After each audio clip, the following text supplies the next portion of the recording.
So guys, welcome back. Another day, another travel to Auckland. So ngayon, nag-aabang kami ng bus papuntang Auckland Central Business. Dito pala guys, yung bus is double-decker siya.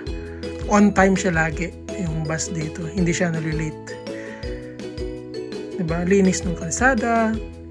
Tapos dito guys, baliktad yung orientation ng kalsada. Yung go is nasa left. Tapos yung pabalik nasa right. Tapos ayun, nasa bus na kami. Tatravel papuntang Central Business. Tapos ang mga bahay dito, parang nasa parang nasa Tagaytay. Hili siya. Diba? May pababa, pataas, pababa, pataas.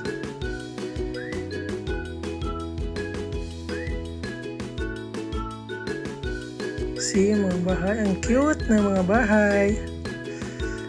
Simple lang pero classy yung loob ng mga bahay na yan.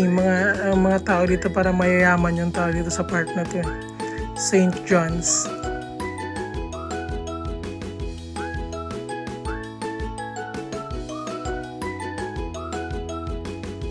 Kasi yan, mga markets along the way. Yung mall nila guys, ganito lang, maliliit lang siya. As in, normal na malls. Ganyan lang.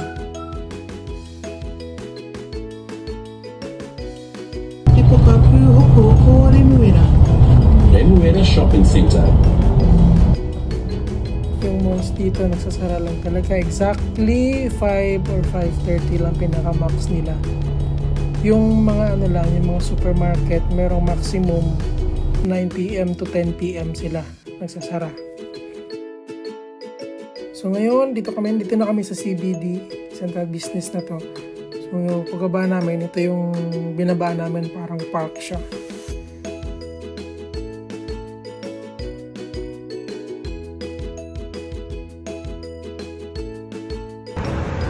Hi guys, nasa Auckland Central Business District na kami.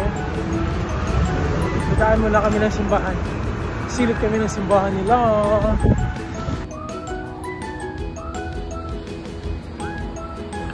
So yun na nga, ito na yung simbahan nila, St. Patrick's Cathedral.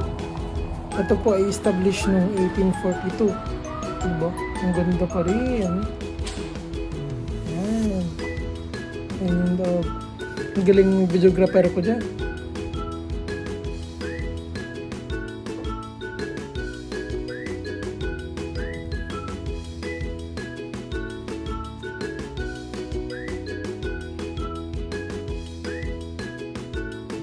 Nagsindi rin kami ng kandila at nagdasal kami, nag-pray kami for our travel, for the family, and for the world as well. Tapos dumadin kami sa gift shop. Ito yung tindahan sa makakabili ng mga santo, mga rosary. Yan. Tapos yung nagbabantay guys, mga Filipino, nagulat din kami. Pagpasok namin, nagtatagalog si ate at si kuya. Mag-asawa po silang dalawa. They lived there for almost 20 years, I think. Yan, naglalakad na naman yung si Doro tsaka si Dora. Naglalakad sa CBD. Naghahanap ng makakain yan kasi nagugutom na si Doro.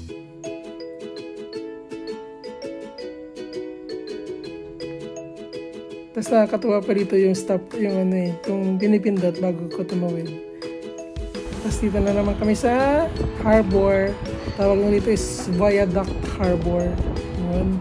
Ganda ng place, ang ganda ng mga view. So guys, yung Sky Tower na yan, yung sa likod namin. Kasi yan na, kumain na yung dalawa. Dito naman kami sa Japanese restaurant to or Korean, hindi namin alam kung anong klaseng restaurant to, basta Asian na restaurant.